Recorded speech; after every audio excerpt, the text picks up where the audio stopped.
il existe une version de toi. Une version qui a appris à survivre, non pas en se battant, mais simplement en mettant le monde entier en sourdine.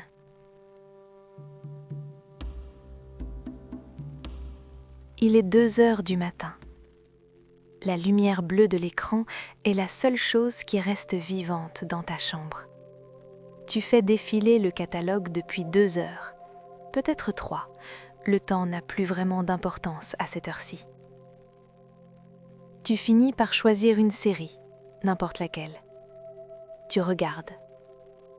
Les images bougent, les personnages parlent, il y a de l'action, des drames, des rires enregistrés. Puis, le générique de fin apparaît. Et là, tu ressens absolument rien. Pas de joie, pas de tristesse, même pas de l'ennui. L'ennui serait déjà une émotion. C'est juste une ligne grise, plate. Là où ton âme se trouvait autrefois. Tu n'es pas paresseux. Tu n'es pas dépressif, du moins pas de la façon romantique dont les films français le décrivent. Tu as juste été mis sous silence. Et aujourd'hui, nous devons avoir une conversation sérieuse. Une conversation sur la raison pour laquelle ta vie a perdu sa bande originale. Il y a une fatigue spécifique que le sommeil ne peut pas réparer. C'est l'épuisement d'un système nerveux qui a trop vu, trop entendu et trop peu ressenti. Dans notre société moderne, on appelle ça être productif, on appelle ça rester connecté, on appelle ça se détendre devant Netflix après une longue journée. Mais ton cerveau, lui, connaît la vérité. Il a enclenché un protocole d'arrêt d'urgence. Réfléchis un instant, quand as-tu ressenti pour la dernière fois une émotion tranchante ?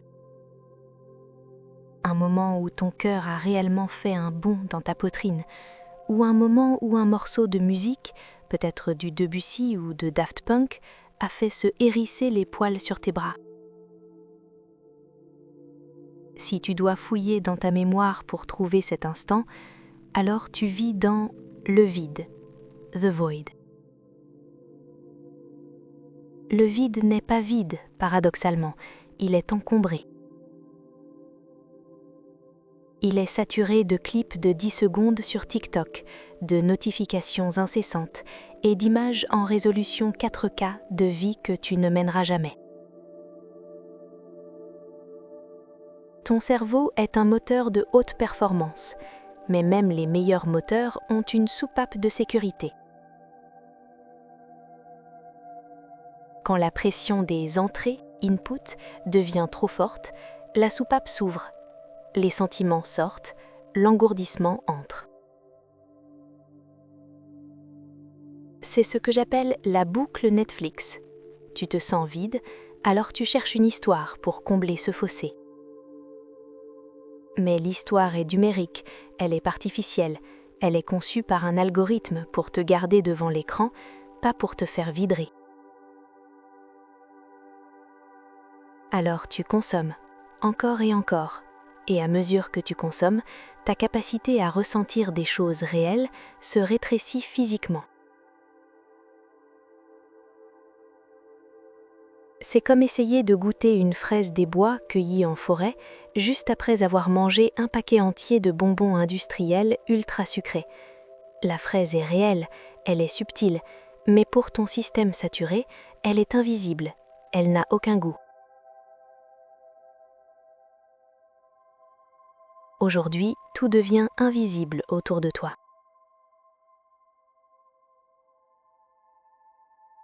Mais pourquoi le cerveau choisit-il cette manière spécifique de survivre ? Pourquoi l'anesthésie plutôt que la douleur ? La réponse réside dans un secret que ton système nerveux te cache depuis que tu es enfant.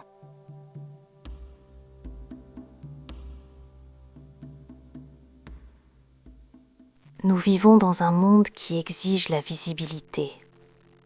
Il faut être vu, il faut poster, il faut exister aux yeux des autres. Mais ressentir vraiment, exige de l'intimité. Quand tu t'affales sur ce canapé, laissant l'algorithme choisir ta réalité, tu joues à la relaxation. C'est une performance. Tu coches une case dans ta liste de tâches mentales. Temps de repos, fait. Mais ton monde intérieur est parti se cacher. Il se cache du bruit.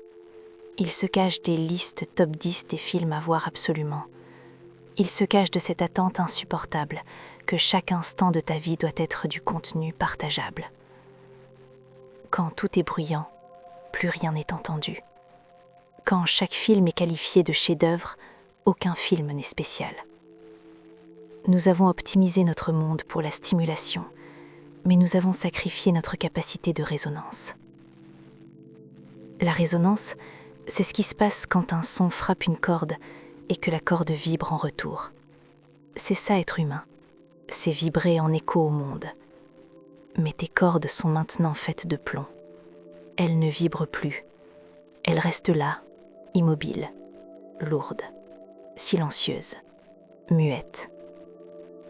Et le plus effrayant, c'est que tu commences à préférer ça. Parce que ne rien ressentir est plus sûr que de ressentir le poids écrasant de ce qui manque réellement dans ta vie.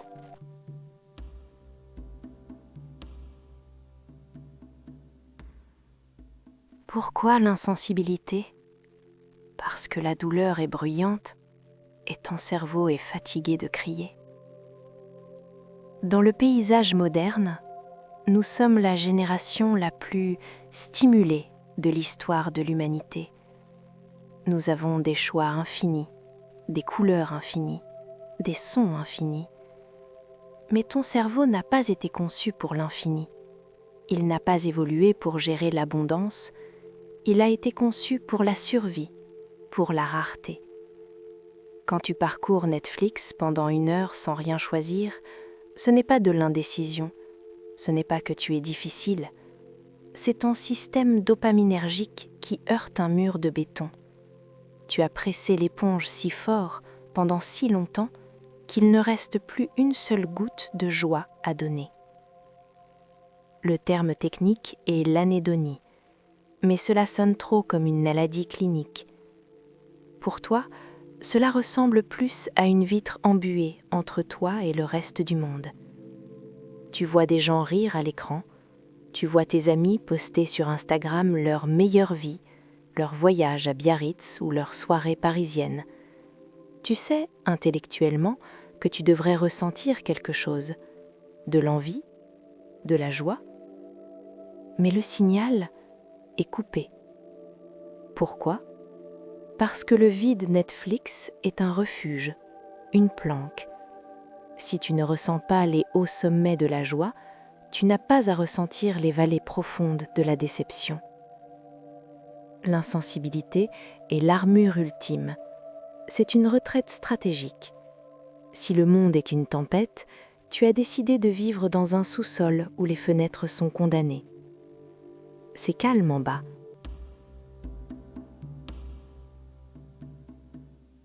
En France, peut-être plus qu'ailleurs, nous avons un rapport complexe au travail et au temps libre.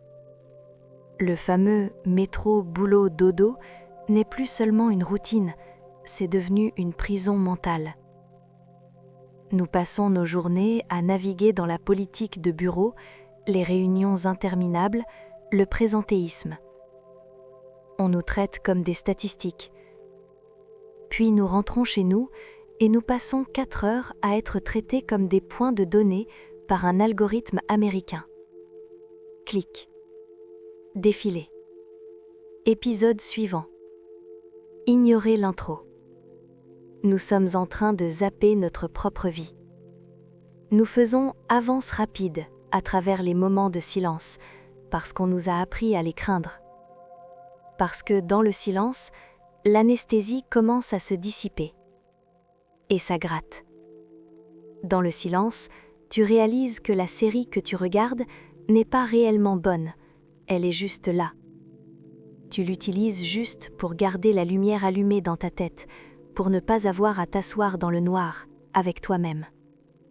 Nous sommes devenus des zombies numériques. Non pas parce que nous voulons être sans esprit, mais parce que la pleine conscience coûte trop cher. Cela coûte trop d'énergie émotionnelle, de se soucier de la tragédie d'un personnage fictif quand tu portes encore le poids non traité de ta propre journée. Alors tu regardes. Et tu ressens. Rien. Rien. Mais que se passe-t-il lorsque le bouton muet reste coincé? Que se passe-t-il quand tu essaies de remonter le volume et que tu découvres que le cadran est cassé?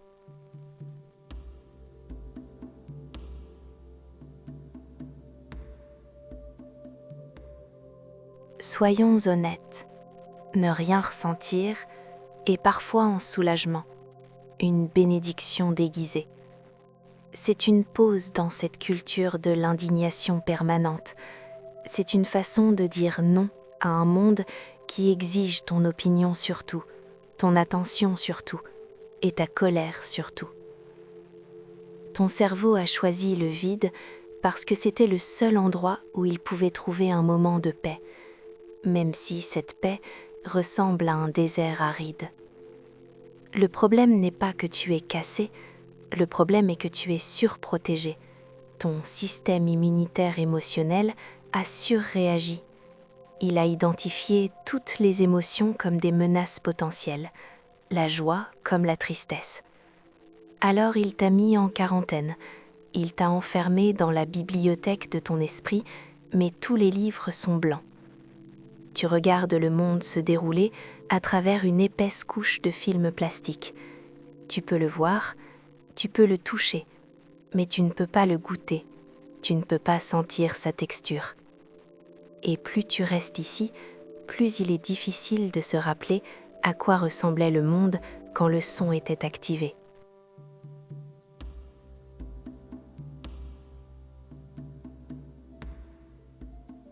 Alors, comment se réveiller? Comment remonter le volume d'une vie qui a été mise en sourdine depuis si longtemps? La première chose que tu dois comprendre est celle-ci.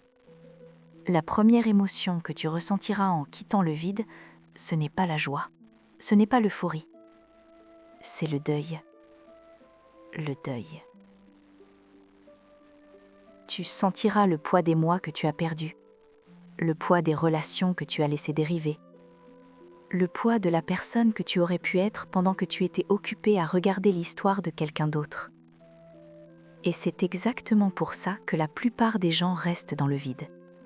Ils sentent cette première piqûre de réalité et ils courent se réfugier vers l'écran. Ils courent vers la lumière bleue. Ils courent vers le bouton épisode suivant. Mais toi, tu dois rester dans cette piqûre. Tu dois l'accepter. Pour ressentir à nouveau, tu dois embrasser l'acte radical de ne faire absolument rien. Pas rien comme regarder une série. Rien comme s'asseoir sur une chaise face à un mur et écouter le son de ta propre respiration. Dans l'Occident, nous sommes terrifiés par l'ennui. Nous traitons l'ennui comme un virus mortel. Mais l'ennui est le seul endroit où ton système dopaminergique peut se réinitialiser. C'est le désert que tu dois traverser pour trouver l'océan. Quand tu arrêtes les entrées, les sorties commencent à revenir. Les cordes muettes commencent à frémir. Le monde gris commence à montrer une très légère teinte de couleur.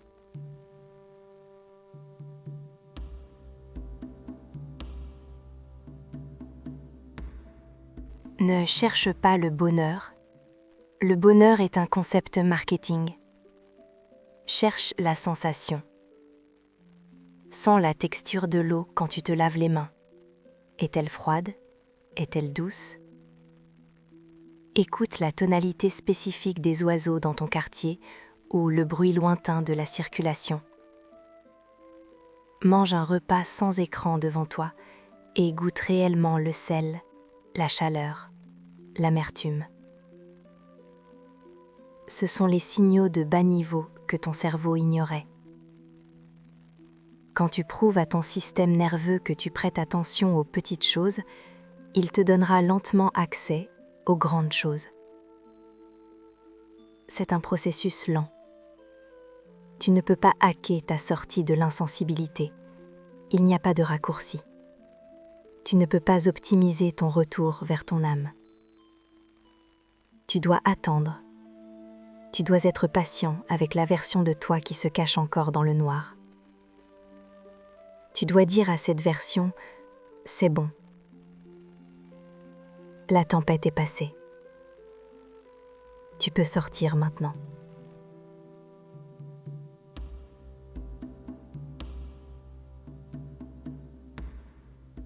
Nous vivons dans un monde qui veut posséder ton attention, un monde qui profite de ton engourdissement, parce qu'une personne muette est un consommateur parfait. Elle ne pose pas de questions, elle ne crée rien, elle regarde, c'est tout. Mais tu n'as pas été conçu pour être un spectateur dans ta propre vie. Tu n'as pas été conçu pour être un zombie numérique errant dans une forêt de pixels. Il existe une version de toi qui ne se sent elle-même que lorsqu'elle est vraiment, profondément vivante. La prochaine fois que tu te retrouveras à 2 heures du matin à fixer ce menu Netflix en te sentant comme un fantôme, fais quelque chose de dangereux. Éteins la télé. Assieds-toi dans le noir et attends que tu reviennes. Ça peut prendre du temps. Ça peut être inconfortable. Mais je te le promets, la personne qui reviendra vaut la peine d'attendre. Mais peut-être que ton silence n'a pas commencé avec un écran. Peut-être qu'il a commencé il y a des années, à l'époque où on te disait que tu étais spécial, que tu avais du potentiel. À l'époque où ce mot « potentiel » est devenu un sac à dos rempli de pierres que tu n'avais pas le droit de poser. Si la raison pour laquelle tu ne ressens rien aujourd'hui, c'est parce que tu as tout donné pour essayer d'être le surdoué, le premier de classe pour tout le monde, alors j'ai une autre histoire à te raconter. C'est une histoire pour ceux qui sont fatigués d'être spéciaux et qui veulent juste être humains à nouveau. Clique ici pour écouter L'épuisement du surdoué, une histoire pour les âmes fatiguées. Je t'attends là-bas.